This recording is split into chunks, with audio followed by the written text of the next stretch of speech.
착하게 그러나 단호하게 당신의 착함을 이용하는 사람들에게 먹이는 한방.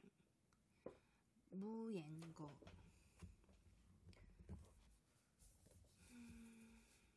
거절하기 힘든 사이일수록, 매일 마주하는 관계일수록, 가깝고 소중한 상대일수록 태도는 부드럽게, 행동은 단호하게.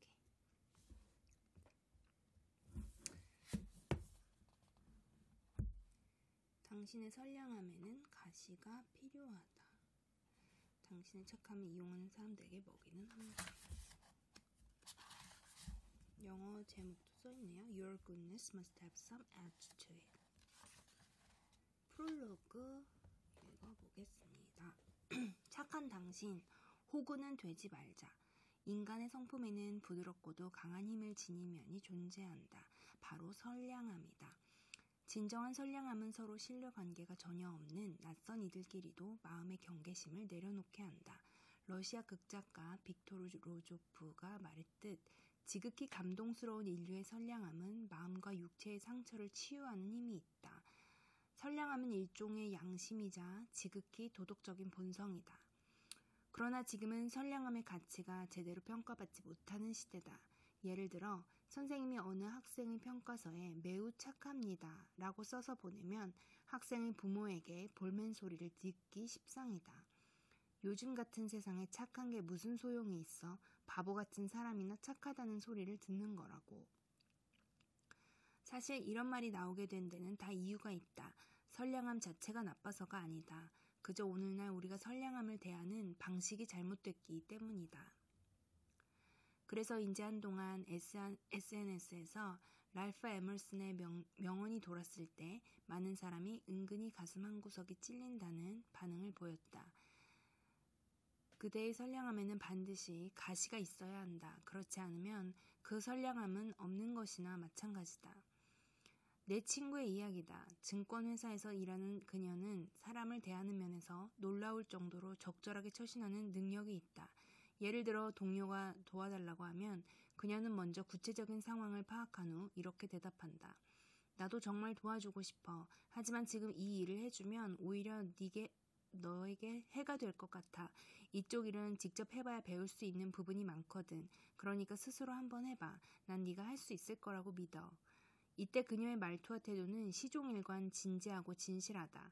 그러면 동료는 도와주지 않았다는 이유로 그녀를 원망하지 않고 나중에는 오히려 진심 어린 충고에 고마워하기까지 한다.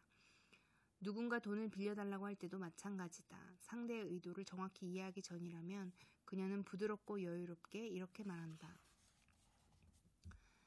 이렇게 하자. 먼저 집에 가서 가족이랑 상의해볼게. 됐지? 그리고 상황을 구체적으로 파악한 결과 상대가 단순히 투자하려고 돈을 요구하는 것이라면 대개는 거절한다. 미안해. 난 네가 하겠다는 투자가 뭔지 정말 이해하지 못하겠어. 내가 당장 해줄 수 있는 돈으로는 아마 큰 도움도 안 될 거야. 게다가 너도 우리 집 사정 알잖아. 부모님도 모시고 있고 애도 있어. 그래서 여윳돈을 항상 남겨두어야 하는 터라 빌려줄 수가 없어. 너도 이해해 줄 거라 믿어. 이쯤 하면 상대도 더는 성가시게 굴지 않고 순순히 물러선다. 게다가 자기 체면이 깎였다고 느끼지 않기에 그녀를 원망하는 경우도 적다.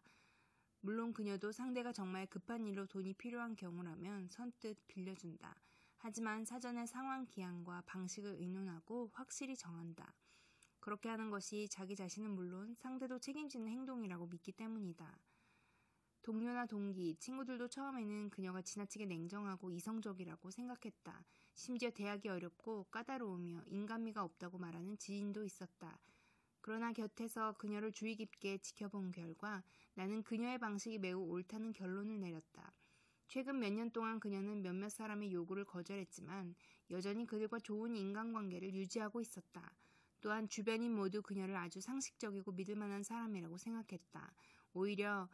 그녀는 오히려 인간관계를 유연하게 조율하면서 훨씬 원만한 삶을 살고 있다. 당신은 아마도 착한 사람일 것이다. 그런 사람일수록 선량함의 양면성을 깨닫고 어떤 것이 진짜 선량함인지 아는 지혜를 가져야 한다. 미리 대비해두지 않으면 막상 일이 닥쳤을 때 심각한 내상을 입을 수 있다. 예를 들어 듣기 싫은 소리를 하기 힘들다는 이유로 무리하면서까지 남을 도와주는 경우다. 처음부터 너무 후하게 베풀면 나중에는 당연한 듯 이것저것 요구해 대는 사람이 있다. 마침내 힘에 부쳐 거절하면 외려 욕먹을 뿐만 아니라 상대와의 관계까지 어그러지게 된다. 게다가 그들은 당신이 헌신하고 베푸는 이유가 착해서가 아니라 호구여서라고 생각한다. 이 얼마나 억울한가. 세상에는 이런 질 낮은 선량함이 얼마나 많은지 모른다. 다른 사람이 무엇을 필요로 하는지 전혀 배려하지 않은 선한 행동인 경우다. 또 멍청한 선량함도 있다. 마음씨 좋은 옆집 아주머니가 아픈 이웃을 위한답시고 검증되지 않은 각종 민간요법을 추천하는 것도, 자비심이 넘치는 사람이 바다거북을 공원 연못에 방생하는 것도 상식 없는 선량함의 결과다. 그런가 하면 자기 자신의 도덕적 잣대를 타인에게 강요하는 선량함도 존재한다. 남의 속사정을 알지도 못하면서 너는 그렇게 돈이 많은데 왜 기부는 안 하냐고 설교를 늘어놓는 사람이 여기에 속한다. 어떤 선량함은 정작 피해 입은 쪽을 동정하지 않고 순전히 약해 보이는 쪽만 동정한다. 방 청소 한번 하지 않고 쓰레기통 한번 비우지 않는 룸메이트를 참아주다가 결국 폭발한 사람에게 전혀 상관없는 제3자가 나서서 시골에서 온 애인데 잘 좀 해주지 그러냐고 핀잔 주는 식이다. 다 너를 위한 것이라며 안 하느니만 못한 중재를 하는 사람도 대개 선량함에 잘못된 기준을 가진 경우가 많다. 남편은 술 마시고 노름하는 데다 심지어 바람까지 피웠는데 그 아내에게 어쨌든 애들 아빠가 아니냐 한 번만 용서해주라고 타이르는 것이 과연 선량한 행동일까? 그뿐이랴. 친하다는 핑계로 매일 당신을 붙들고 수다를 늘어나서 일을 못하게 하는 직장 동료, 좋은 글이랍시고 끊임없이 문자를 보내 당신의 휴식을 방해하는 동기도 별반 다르지 않다. 이들이 정말 짜증나는 이유는 단순히 우리에게 불편함과 불쾌감을 준다는 데 그치지 않는다.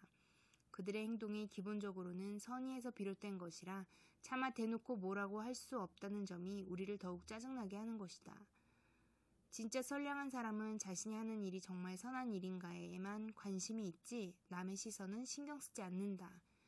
진정한 선은 자신을 정확히 이해하고 살핀 후 가장 좋은 결과를 불러올 선택을 하는 것이다. 그렇게 당신은 어떤 종류의 선량한 사람이 될지에 대해서 반드시 깊이 고민하고 생각해 봐야 한다. 먼저 염두에 둬야 할 점이 몇 가지 있다. 첫째, 인생은 타협할 수 있는 것이 아니다. 타협하고 물러설수록 당신이 숨쉴 공간은 점점 더 줄어든다. 둘째, 스스로의 자리를 지나치게 낮게 둘 이유가 없다. 하기 싫은 일을 억지로 하지 말고 여태껏 참아왔다고 해도 계속 참지도 말라. 셋째, 다른 사람이 함부로 당신의 한계선을 넘도록 내버려 두어서는 안 된다. 당신이 남에게 양보하고 맞춰주는 이유는 착해서가 아니라 스스로의 나약함을 인정하기 싫어서일 뿐이다. 남이 좋아하지도 않고 고마워하지도 않는 당신 자신이 할 수도 없고 하고 싶지도 않은 선행은 당장 그만두도록 하자.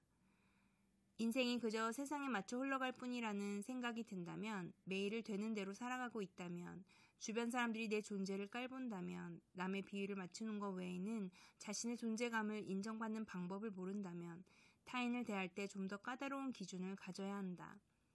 세상은 당신이 어깨를 펴고 당당히 설 때 비로소 당신의 모든 것을 허락할 것이다.